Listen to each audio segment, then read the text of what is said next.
What is up, everyone? It's your man Jay coming at you through these Oblivion gates with some more Mighty Number 9. And just so you know, the game actually tells you like the hints of which one to go into next. See how that level now says advice that I've defeated Cryo.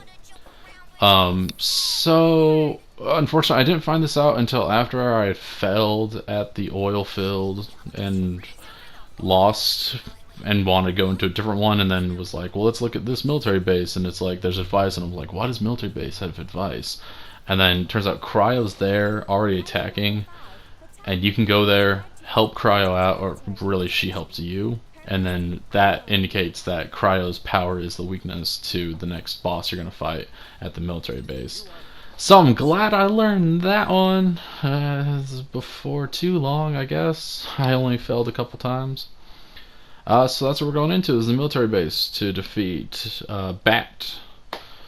So that'll be fun. System ready. What is this place? A military base they shut down years ago. It should be all but empty inside. Beck, I'm reading multiple robot signatures ahead. Proceed with caution. So having Cryo here is definitely different than other Mega Man games in the past.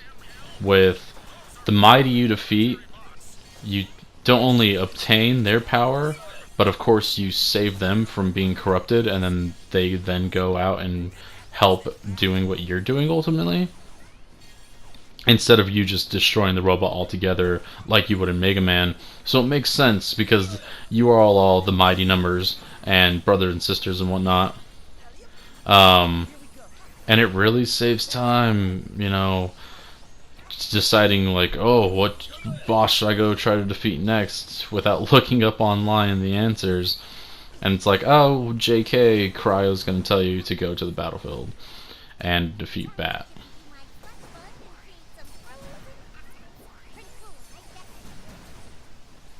See, so she's like, she's not actually helping, but she's in the background, freezing everyone on the other plane that I can't get to anyway.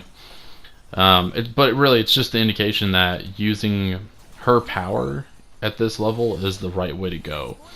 And I like it. I like the fact that they're there to help, and then we get to see more Cryo, and you know I like Cryo, so that's good. So one thing, I did want to talk about some kind of review stuff. One thing already that I've noticed, and I want to talk about in my last video, but the last video is kind of dragging out, is that the 3D models that they've rendered and the cutscenes, I really wish that they would make them talk. That's not they talk. I'm saying I wish they'd make their animations for it, the speaking, because their mouths like maybe are either open or just still, and maybe their hands are like kind of there. See what's happening now with the 2D picture and like the dialogue in the text box, that's fine. I'm actually okay with that.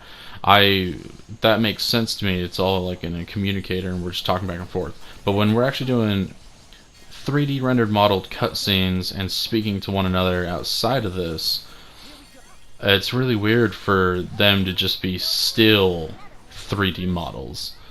I don't know, it's one little pet peeve of mine that's kind of been bugging me every cutscene that goes into.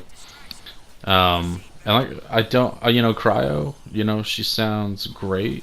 Beck's voice acting sounds good. So it's just kind of disappointing that they did it like that, and I think they did it like that as a cheap way of being able to translate this into any language without having to match up the mouth movements for the different languages. So I get it, you know, being a Kickstarter game, I can't be too harsh on them. But just a pet peeve, just a thing to kind of dock. Really, the way I grade my games, and I know I'm not the only one to do this, I'm not saying I am, but I always start the game off at a 10 out of 10 and see if it can hold that 10 out of 10, or if as I play, I notice those flaws because there's no perfect game out there. I mean, really, as much as I love Witcher and Mega Man, Skyrim, as much as I love any of the Elder Scrolls release, Fallout, anything Bethesda puts out, themselves actually putting out, not publishing. But really, any of those, I love those games. And I'm like, oh yes, Monster Hunter, yes, Pokemon, yes. But it's never like, oh, that's the perfect game, 10 out of 10. Maybe it is for a second while I'm hyped on it, but it's never a real review that I would give it. So the game is at perfection, and then as I play it, it dwindles down to what it truly is. So that having that knock already puts the game past that, perfection state that I'd put it in, which is acceptable. I'm not saying anything's wrong with the game for doing that. It's something I wish they fixed or just made better.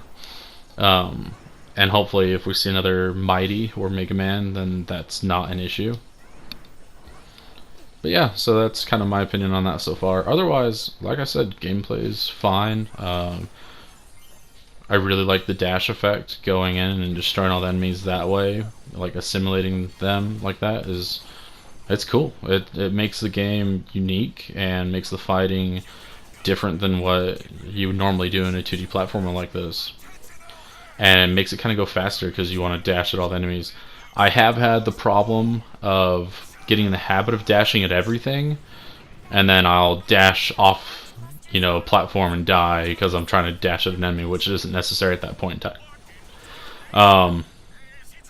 But that's just me. That's Jay being, a gamer and not being perfect, I guess. And that's something that you just get better at and being able to control instead of just willy-nilly dash, dash, dash, dash, dash everywhere.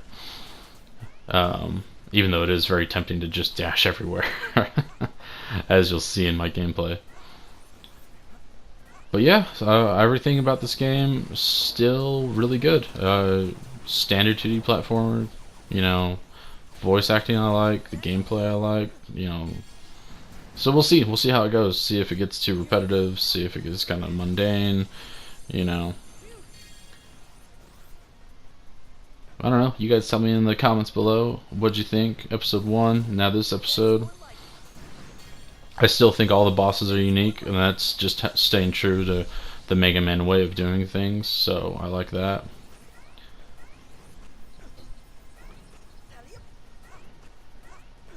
And we will have to see Bat coming up, and we'll have to see his personality, his, voice acting, the dialogue they've written for him.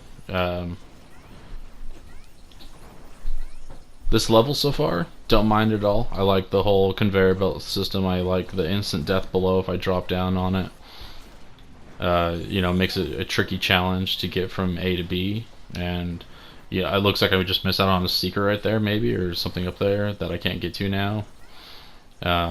Because of, it just takes that better gameplay, or that better you as a gamer need to be, so I like it. And here we are against Bat. So, you all the way here. What is your major malfunction, Private Beck? Why would you try and stop this glorious war? Fighting is in our program. It's in our circuits. It's what we were made for. Battle is ours. Mighty number 5, Battalion.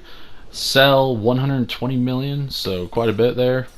We'll put on Cryo's ability there, the ice balls, and take him out really fast because that's his weakness. This is actually the first time I'm fighting him, and it's going really well. See, when I got to the fire boss with this ability, it is ice and he's fire, and it triggered that, and it just melted, and I couldn't do any damage to him with it really. So I failed at that part, but then we found out that Cryo gives you the hint that this is the next place you need to go, and we're about to defeat Bat. I like his design. He's like a revolver gun, but then it has other things around him. I don't really care for his voice or his personality, just that typical drill sergeant, Lieutenant Surge kind of thing, without the right shoe. My army But defeating the next mighty number is where we're going to end this video. These Oblivion Gates are going to close all around me anyway, so I got to go. But I will be back either later just tonight or early tomorrow morning with the next video. I'm working on it right now, where we're going to defeat the next boss. And again, Bat is going to give us advice on where we need to go to defeat the next one. Now, I do love that upgrade. Look at that new form, reselection battalion. Like, Beck just looks good like that. I like the green. I like the revolver cannon arm. It's cool. I like it. So, guys, like I said, these Oblivion Gates closing all around me. I gotta bounce. Have a fantastic rest of your day. Hopefully, you'll see a new video up here soon. If you like that one, hit the like button and leave some comments down below. I love talking with you guys. Well, that was a video. If you liked it, hit that like button. If you haven't already, subscribe to the channel. I can open these Oblivion Gates for you. I play a little of everything, whether it's Let's Plays, live streams, all that good stuff going on. Join me in this Oblivion. It's always a good time, and I'm just here to help the gaming community and be part of it. So I want you to join me in this gaming community.